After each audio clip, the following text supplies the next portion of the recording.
Good morning viewers, my self doctor Prasanna Saini. आज हम BEd second year के pedagogy of social science subject के अंतर्गत OHP से संबंधित आगे के टॉपिक्स पर डिस्कस करेंगे, स्टडी करेंगे। पूर्व के जो वीडियो है OHP से रिलेटेड, उसमें OHP है क्या, उसकी डेफिनेशन, उसके भाग के ऊपर वीडियो बनाया गया। पहले आप उस वीडियो को देखिएगा, उसके बाद इस वीडियो को देखिएगा। आज हम इसमें OHP की जो विशेषताएं हैं वो देखेंगे कि OHP के क्या फीचर्स हैं।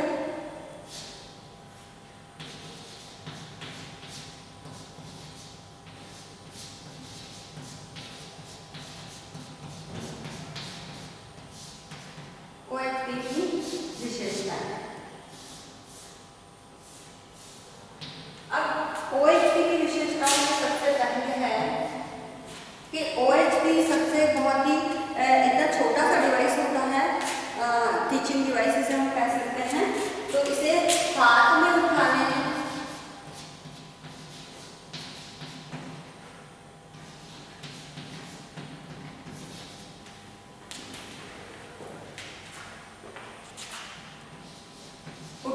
योग्य है, ठीक है।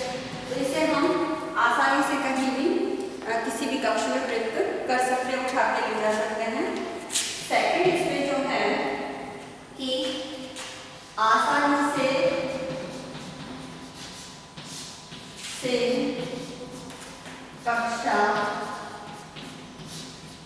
कक्ष में उपयोग किया जा सकता है।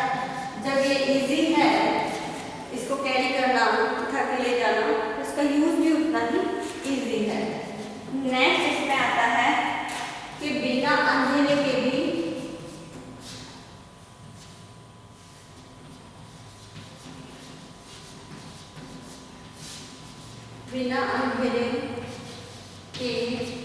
भी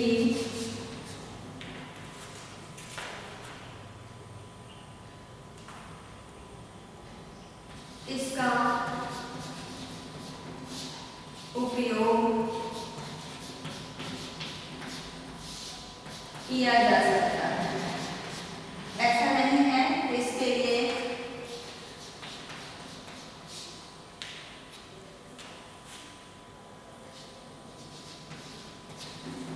कि हम अंधेरा करें तभी हम उस प्रोजेक्शन को किसी दीवार पर या पर्दे पर देख सकते हैं, जबकि बिना अंधेरा करके भी हम उसे यूज कर सकते हैं। इसके पश्चात 10 इंटू 10 इंच की तक का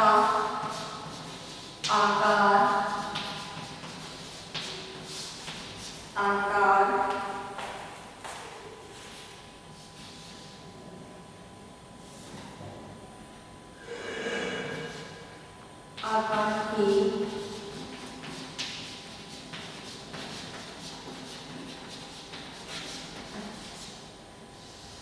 ट्रांसपेरेंसी जो इसके ऊपर हम रखते हैं, तो ट्रांसपेरेंसी को देखा जा सकता है। तो ये इसका एक फीचर्स है कि इतने बड़े साइज की जो ट्रांसपेरेंसी है हम इसे देख सकते हैं। और छोटी वस्तुओं को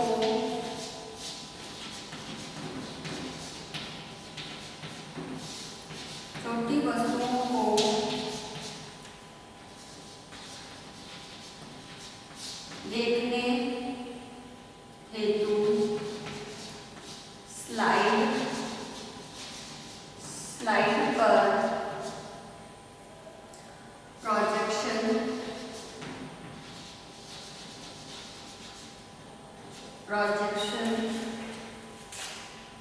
किया जा सकता है। यानी कोई भी छोटी वस्तु हो, हम उसे बड़े आकार में या बड़े इमेज में देखना चाहते हैं, तो हम उसे स्लाइड प्रोजेक्टर पर रख करके भी OHP के माध्यम से देख सकते हैं। नेक्स्ट है जो ये जो 10x10 की जो आकार की ट्रांसपेरेंसी है, इसको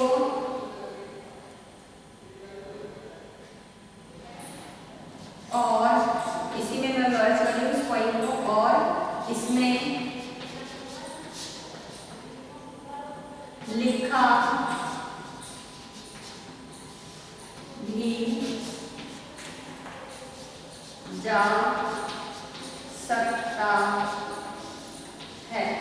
यानी ये जो ट्रांसपेरेंसीज है, इसका ये नेक्स्ट पॉइंट था, मैंने इसी में मर्ज कर दिया है कि 10 × 10 इंचेस की जो ट्रांसपेरेंसीज है हम इसे OHP के माध्यम से प्रोजेक्ट कर सकते हैं, साथ ही उसी समय उस पर लिख भी सकते हैं, तो वह भी विजुअल हमें पूरा दिखाई देगा।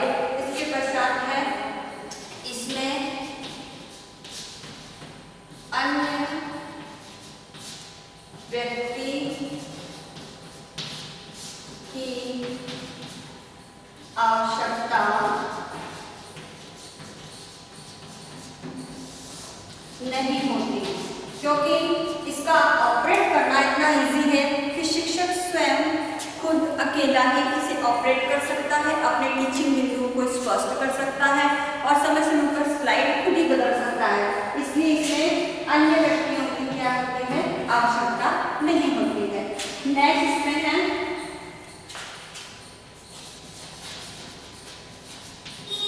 ब्लैक बोर्ड की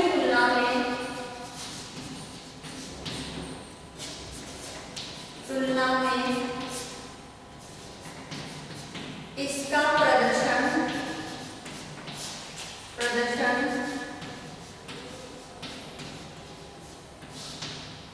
प्रभावशाली होता है, क्योंकि जब हम ब्लैक बोर्ड से टीचिंग कराते हैं तो उसकी तुलना में जब हम ट्रांसपेरेंसीज बना करके OHP के माध्यम से स्टडी कराते हैं तो उसका ज़्यादा इफेक्ट पड़ता है और हम जो भी चीज़ समझाना चाहते हैं या प्रदर्शन करना चाहते हैं वह भी काफ़ी प्रभावशाली होती है और बच्चे रोचक और जिज्ञासा हो और ऐसी जो नए तरीके से हम प्रेजेंट करते हैं OHP में अपने पिक्चर के माध्यम से, पॉइंट्स के माध्यम से या डायग्राम के माध्यम से, रेखा चित्र के माध्यम से, तो बच्चे और कलरफुल भी होता है तो बच्चे के ध्यान आकर्षण में बहुत ही आसानी रहती है। तो OHP का प्रदर्शन के अंदर ये निम्न समस्त विशेषताएं हैं इसकी। अब नेक्स्ट आती है इसके लाभ क्या क्या हैं OHP के।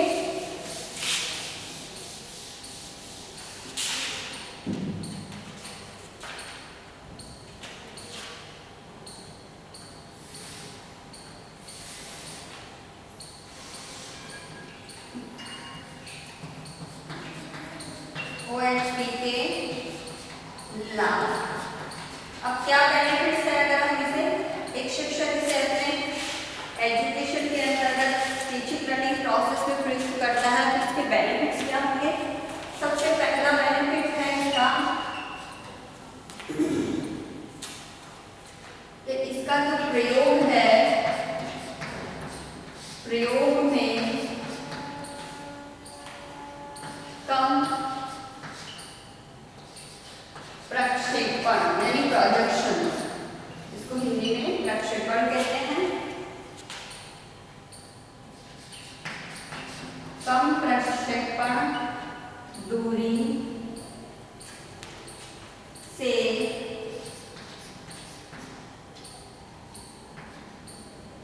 अधिक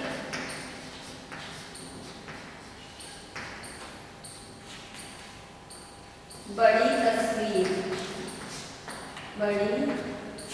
तस्वीर प्राप्त की जा सकती है। तो ये इसका पहला बेनिफिट है। सेकंड बेनिफिट है इसका कि इसका जो यूज है यानी इसका उपयोग में शिक्षक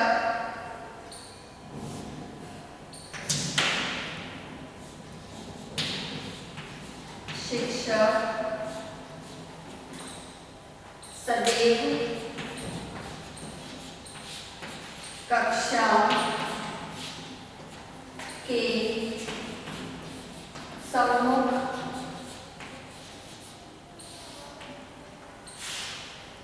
रहता है तथा छात्र से या छात्रों से सीधा संपर्क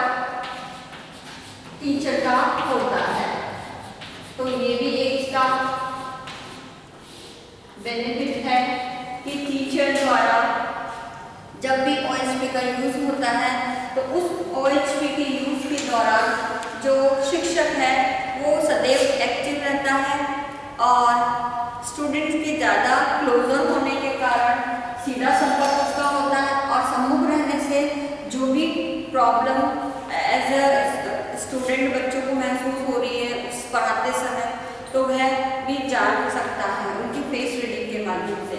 तो उससे सीधा संपर्क होने से ये बेनिफिट होता है। नेक्स्ट इसमें है कि शिक्षक छात्रों का ध्यान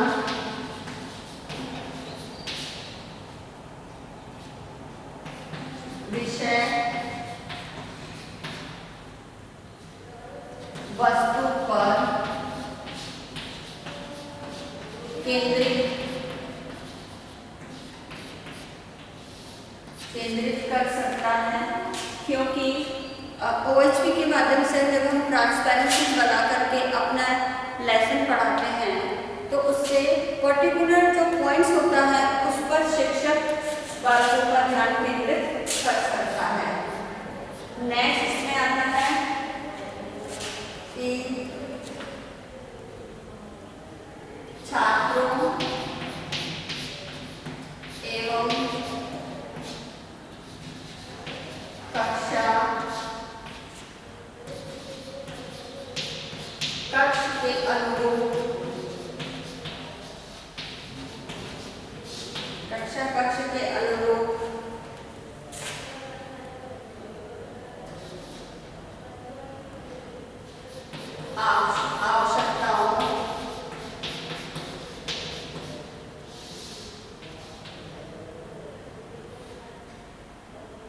आवश्यकताओं पर ध्यान।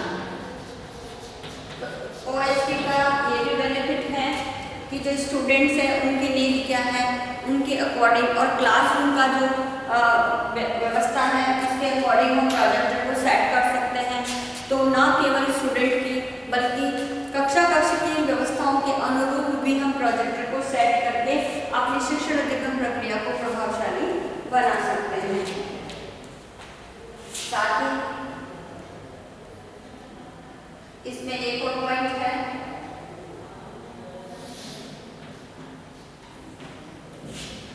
कि OHP को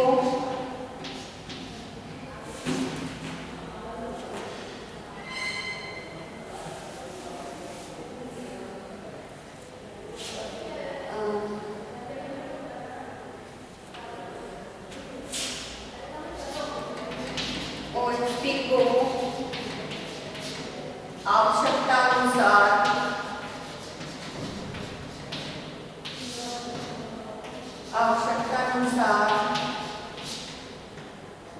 ऑन या ऑफ भी किया जा सकता है। तो ये भी एक इसका बेनिफिट है कि जब हमें एक्सप्लेन करना हो या बालकों की कोई समस्या आई है तो बालकों की समस्या के अनुरूप हम थोड़े समय के लिए OHP को बंद भी कर सकते हैं और उसको ऑन भी कर सकते हैं। यानी इसकी ऑन ऑफ करने की समस्त कंट्रोलिंग शिक्षक के हाथ में होती है, जिसे आवश्यकता अनुसार वह ऑन ऑफ कर सकता है। नेक्स्ट इसमें है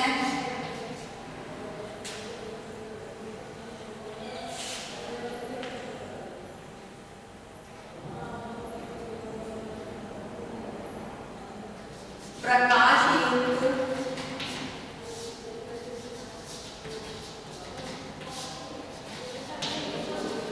कक्षा कक्ष में भी यूज। जो हमने इसकी विशेषताओं में पढ़ा था कि जो प्रकाश युक्त है इसमें अंधेरा करने की आवश्यकता नहीं होती, शिक्षक उजाले के अंदर भी पढ़ा सकता है। जहाँ लाइटिंग है या सन का जो नेचुरल प्रकाश आता है उसमें भी स्टडी करा सकता है। साथ ही स्टूडेंट्स के से भी सीधा जब वो पढ़ा रहा है, अगर अंधकार युक्त वातावरण होगा तो बालकों के फेस रीडिंग, बालकों को क्या विपरीत होता है। हम लाइटिंग में भी इसे पढ़ा सकते हैं। तो बच्चों के फेस रीडिंग के माध्यम से बच्चों को क्या समझ में नहीं आ रहा है हम वो भी डिस्कस कर सकते हैं इस चीज में। नेक्स्ट इसमें है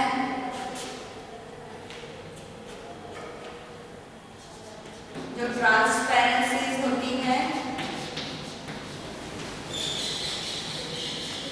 तो ये ट्रांसपेरेंसीज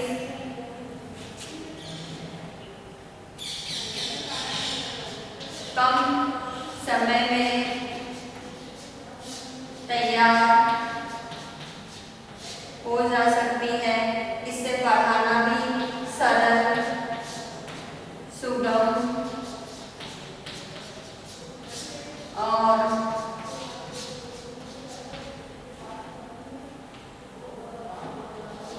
लागत भी इसकी कम आती है, लागत भी कम आती है। साथ ही इस ट्रांसपेरेंसी का रख रखाव भी सरल है,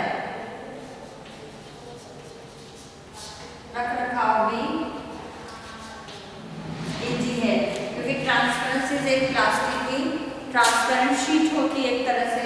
तो मार्केट में इजी गोइंग 5 रुपीज 10 रुपीज या 3 रुपीज इसमें जहाँ भी नीड्स के अकॉर्डिंग इसका प्राइस होता है, तो इस अकॉर्डिंग उसे कम लागत में हम खरीद सकते हैं। बनाना भी आसान होता है, CD मार्कर्स आते हैं कलरफुल, उनके द्वारा आसानी से हम बना सकते हैं और उसका रखरखाव भी एक फाइल के अंदर से सुरक्षित रख सकते हैं, तो उसमें भी सुविधापूर्ण होता है। तो ये सारे इसके बेनिफिट्स हैं OHP के।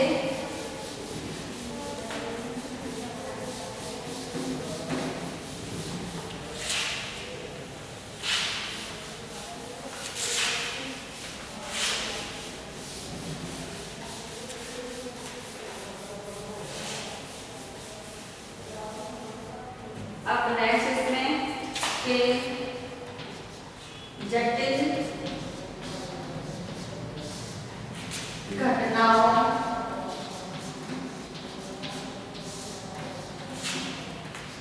फैक्ट्रियों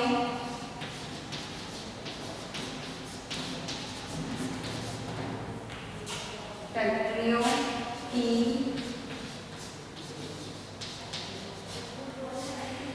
कार्य प्रणाली को आसानी से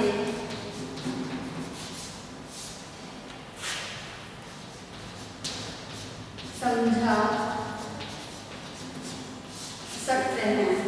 स्टूडेंट को हम कुछ ऐसी बातें होती हैं, ऐसे घटनाएं होती है, जैसे साइंस सब्जेक्ट में ले लो, चाहे सोशल साइंस के अंतर्गत ले लो, तो कोई से भी सब्जेक्ट हैं उनके अंदर हम जटिल क्रिया प्रणाली और उसके इमेजेस डायग्राम वगैरह बना करके अच्छी तरह से कुछ घटनाएं ऐसी होती हैं जिनको पिक्चर के माध्यम से अगर हम दिखाएं तो बालक ज़्यादा इंटरेस्ट लेके स्टडी करता है। तो इन सब बातों को इसमें बेनिफिट होता है इसके माध्यम से पढ़ाने में। फिर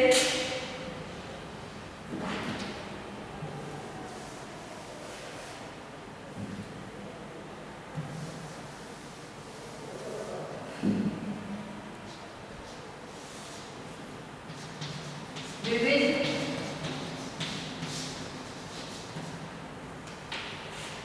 उपयोगी प्रविधियां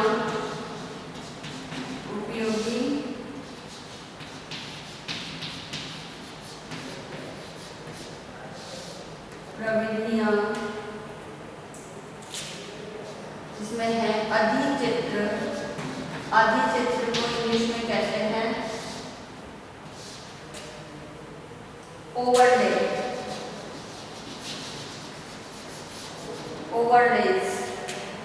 अधिचित्र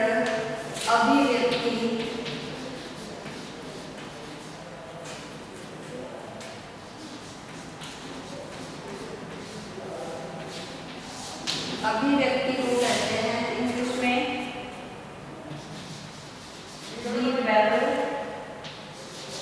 रिवेलेशन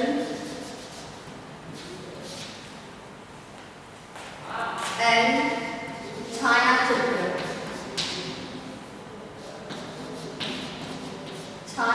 को इंग्लिश में कहते हैं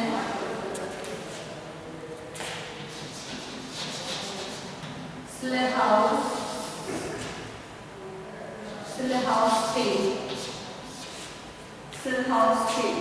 ये इसका इंग्लिश में नाम है। तो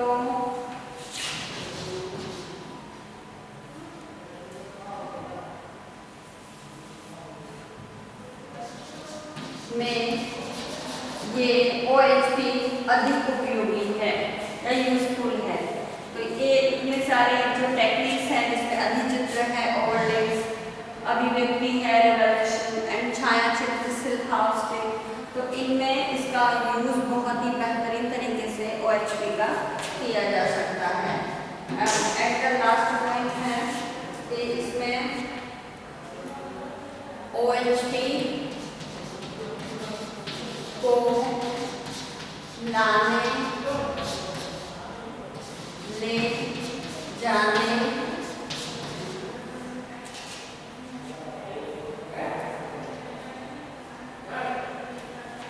तथा यूज करने में सरलता एवं सुविधा होता है। तो ये इसके बेनिफिट्स हैं। साथ ही जब OHP से जो भी कराते हैं स्टडी, तो वो स्टडी OHP से शिक्षण प्रभावशाली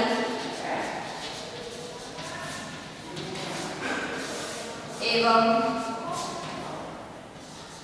रुचिपूर्ण होता है। ये भी इसका एक बेनिफिट्स है। तो इन सारे बेनिफिट्स के आधार पर हम अपने टीचिंग लर्निंग प्रोसेस में इस ओवरहेड प्रोजेक्टर का उपयोग करके अपने शिक्षण अधिगम प्रक्रिया को काफी प्रभावशाली बना सकते हैं। और इसके माध्यम से स्टडी कराने पर सबसे इम्पोर्टेंट है स्टूडेंट में क्यूरियोसिटी बनी रहती है, क्योंकि व्हाट नेक्स्ट, अब शिक्षक क्या आगे बढ़ाएगा। जब हम ट्रांसपेरेंसी और इस तरह की जो भी डिवाइसेस हैं टीचिंग से रिलेटेड उनका यूज़ करते हैं, तो वो बहुत ही ज़्यादा प्रभावशाली होती है और बच्चे उस पर ध्यान देते हैं। अब आज का जो इसके आगे का जो पॉइंट है इसमें OHP की सीमाएं।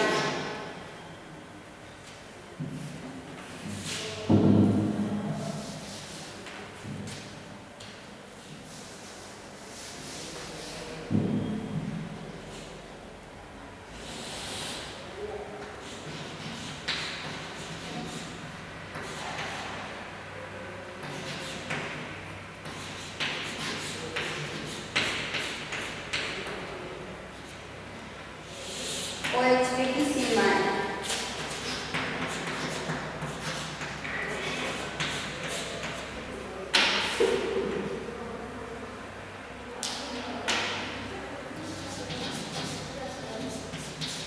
अब OHP की जो सीमाएं हैं, इन सीमाओं के अंदर सबसे है कि इसका मूल्य अधिक होता है। मूल्य अधिक, क्योंकि जब हम इसे परचेज करते हैं तो इसका प्राइस बहुत ज़्यादा होता है, तो और लागत अधिक आती है। ठीक है, विद्यालयों में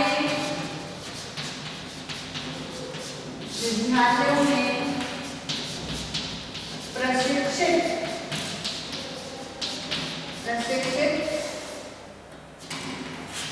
शिक्षक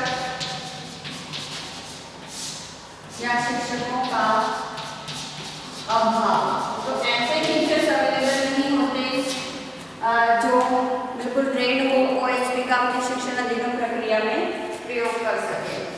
इसके पश्चात इसमें विशेष सामग्री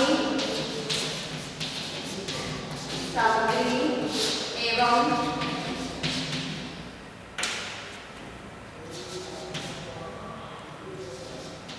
दक्षताओं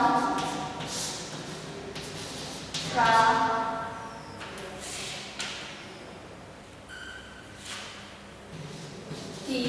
आवश्यकता। तो जब ट्रांसपेरेंसी वगैरह बनानी है, उसको ऑपरेट करना है, तो इसमें कुछ विशेष सामग्री और दक्षताओं की भी आवश्यकता होती है। इसमें ये OHP जो है वो बिजली से चलता है, तो बिजली की भी आवश्यकता।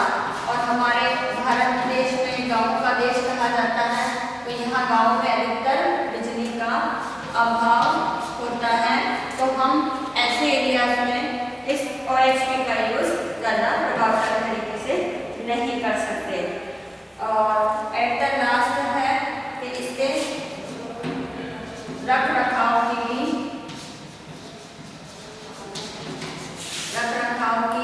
समस्या, क्योंकि कुछ टॉपिक्स के अंदर ही हम इसका यूज करते हैं, यहाँ कुछ सब्जेक्ट के अंदर ही OHP का हम ज़्यादा प्रयोग करते हैं और बाकी का हम इसमें प्रयोग नहीं करते। तो OHP कई सालों तक अगर पड़ा रहता है, 1-2 साल भी अगर हम यूज़ नहीं करा तो उसका बल्ब खराब हो जाता है या उसका जो लेंस है वो खराब हो जाते हैं, धूल मिट्टी से काफ़ी प्रॉब्लम होती है, वो चलना बंद कर देता है। तो ये सब जो है बेसिकली OHP की सीमाएं हैं, तो इन चीज़ों का अगर ध्यान रखें और इनका समाधान अगर प्रॉपर वे में किया जाए, तो हम अपनी शिक्षण अधिगम प्रक्रिया में प्रभावशाली तरीके से OHP का प्रयोग करके अपने शिक्षण अधिगम प्रक्रिया को प्रभावशाली बना सकते हैं। लेकिन इन सब बातों का ध्यान रखना आवश्यक है। अब आज का असाइनमेंट,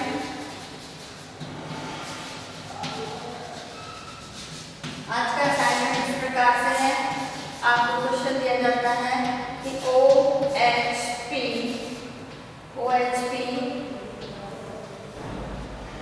OHP की विशेषता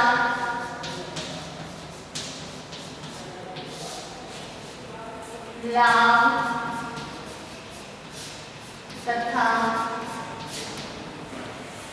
सीमाएं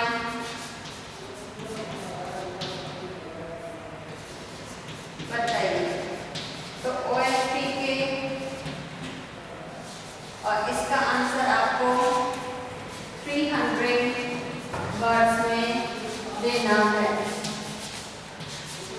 साथ ही एक और असाइनमेंट दिया जाता है कि जब भी आप कॉलेज आए अपने साथ 5-5 मार्क्स बना के लेके आए। इस कोरोना महामारी के दौरान आप अपने घर में रहिए, सुरक्षित रहिए, जहाँ तक हो सके घर से बाहर निकलते समय फेस पे मास्क लगा के रखिए। इस कोरोना महामारी के दौरान आप अपने आप को सोशल डिस्टेंसिंग का पालन करते हुए 2 फीट की लोगों से सोशल डिस्टेंसिंग है वो बना के रखिए। अपने हाथों को बार-बार सैनिटाइज करें, साबुन से धोएं। कोरोना महामारी से संबंधित जो भी लक्षण अगर आपको दिखाई देते हैं तो आप तुरंत जाकर के डॉक्टरी सलाह लें। अपने सोशल मीडिया ग्रुप में अगर से कोरोना वायरस की एडवाइजरी जो गवर्नमेंट ऑफ इंडिया द्वारा जारी की गई है उसके पोस्टर बना करके लोगों को शेयर कीजिए। आई होप ये वीडियो आपके लिए यूजफुल होगा। So thank you.